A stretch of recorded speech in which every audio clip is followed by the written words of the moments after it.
On this video, we want to show you a couple of tricks on how to make sure that this assembly will move, but it won't crash. So we have several different things we can do here, and you can see we can make sure that doesn't crash.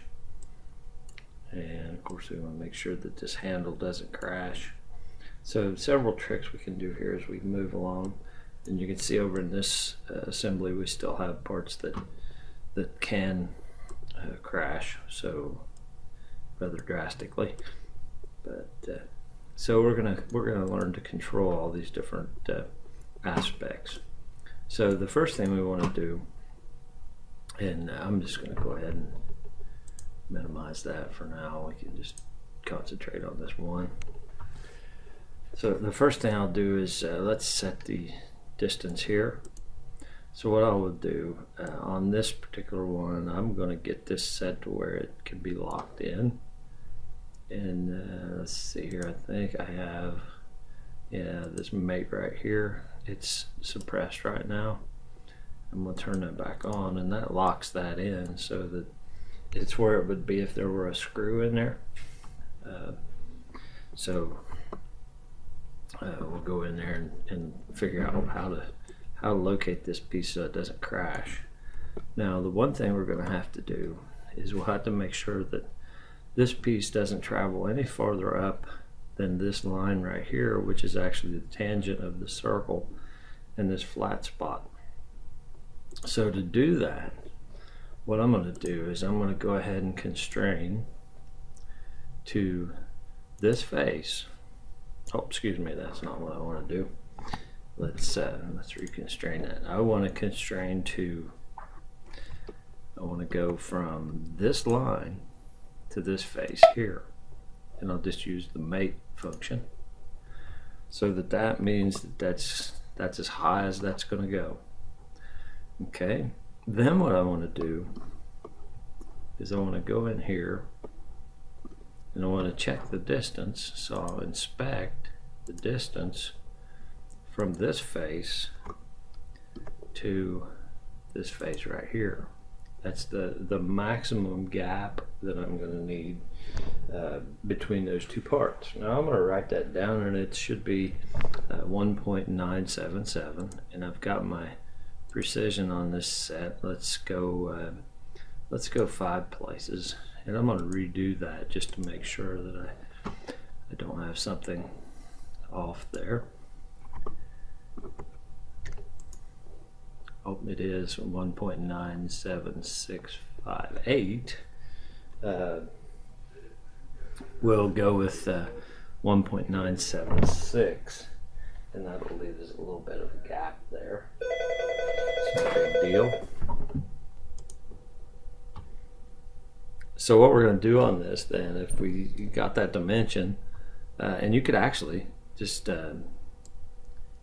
highlight that and Control C, and that captures that dimension. But I just wrote that down for reference, because we need to find the other end of that where it would actually limit it in the other direction. So what we need to do now is go back in there and take out that mate, and I will delete that one. I don't need that one at this point. And we want to rotate this around, and the other part that's going to crash is this piece right here when it hits this this piece right here. So if we look at that, when these two hit right there, the yellow and the purple, the bottom jaw, that would be as far as that could travel down. So let's see how we want to maybe constrain that temporarily.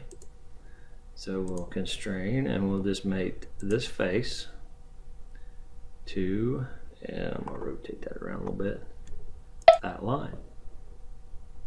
And I'll go ahead and accept that. So then if we look at that again, straight in, we'll note that that's as far as that can go. Okay, or it will hit there. Doesn't hit on the jaw. Now realistically, there would be some kind of a piece in there that would stop that from going that far, but this is absolutely as far as it could go. So what we'll do then is we'll measure that distance again. Now we'll measure this time. We'll measure from this face again to that face, and this is the minimum that it's going to want to move, and that's 0.42 or 0.457. So I'm going to write that down. That's the minimum travel. Okay, so we'll go in there and find that mate we just put in. So if we click on this part, we can see I'm going to close that, and I'll close this fork here, minimize it. But here's that last mate we put in. It is number 10, so I'll right click on that and delete it. So this thing will move up and down again. Alright, so now let's see. We need to put in our mate there. Or, excuse me, our actually what we're going to do now is a joint. So one thing I'm going to do, let's see, on that screw, I can find it. Well, worst comes to worst, just click on it and it'll highlight. So that is actually this mate right here. Now I'm going to suppress that for a minute. I think I need that to be suppressed. So, yeah. I'm going to go joint. Now on that joint, what I want is cylindrical. Okay, and I want to connect. Now I have to be careful. Notice up at the top here, that little blue or that little green dot.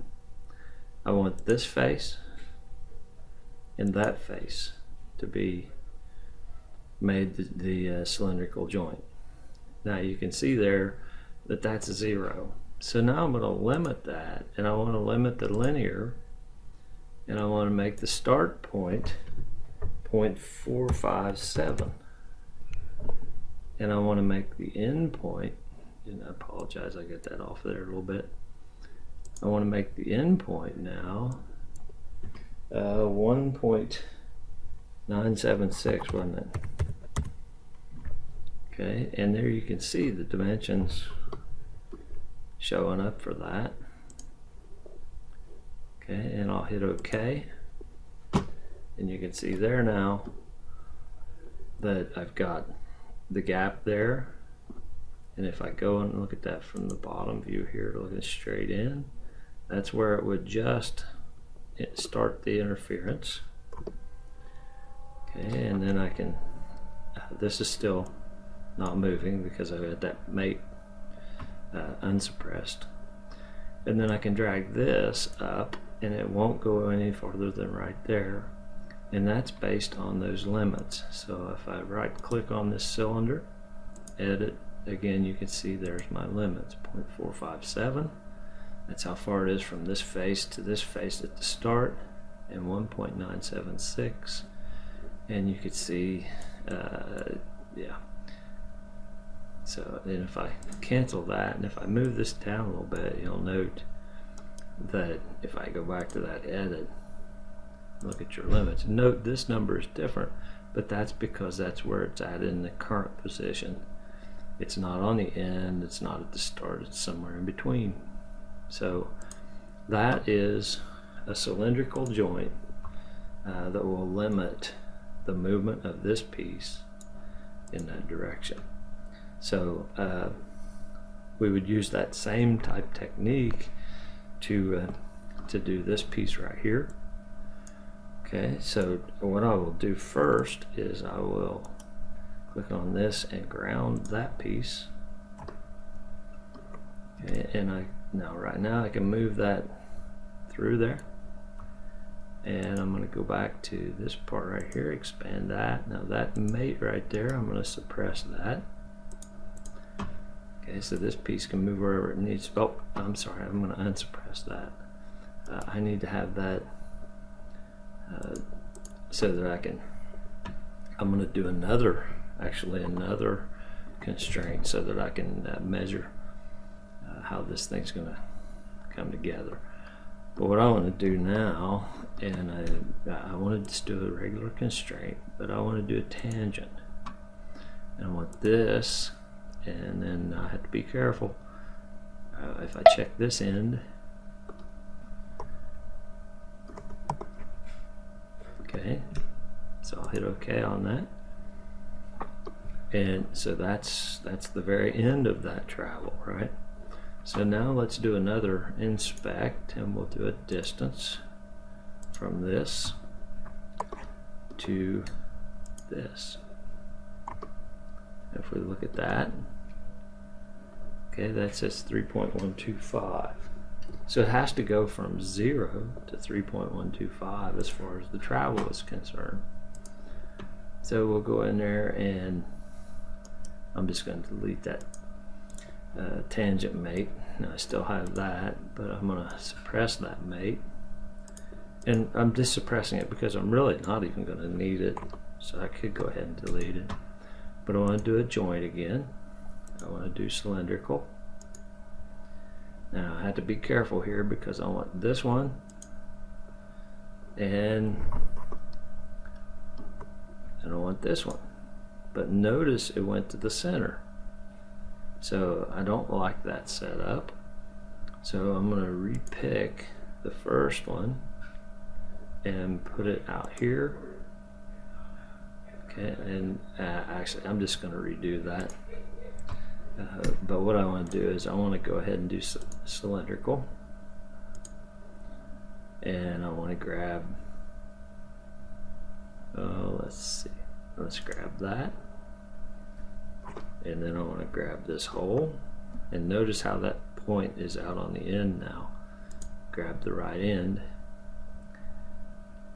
Okay, and let's see, this isn't exactly how I did it on my own, but I'm going to give that a go. That's 0, and the end then would be 3.125. Okay, let's hit OK, and now we'll move that. And it goes, rotate that around, you can see that, and there's 0, 3.125.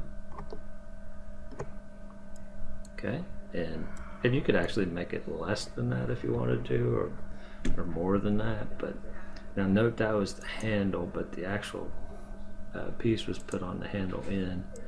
There's your cylindrical, and you could actually go in and edit that if you had to change those limits, but we don't have to. Also note, let's see, if we looked at that handle, the question is now if we've suppressed that, so let's just go ahead and delete it, and it's not going anywhere. That cylindrical took care of that for us. So that's all we want to do on those two. We'll do another video that will show us some rotational type moves. So this is the cylindrical for those two particular ones works out pretty well. So we can move this up and down, we can move this one around if we need to, and nothing's going to crash.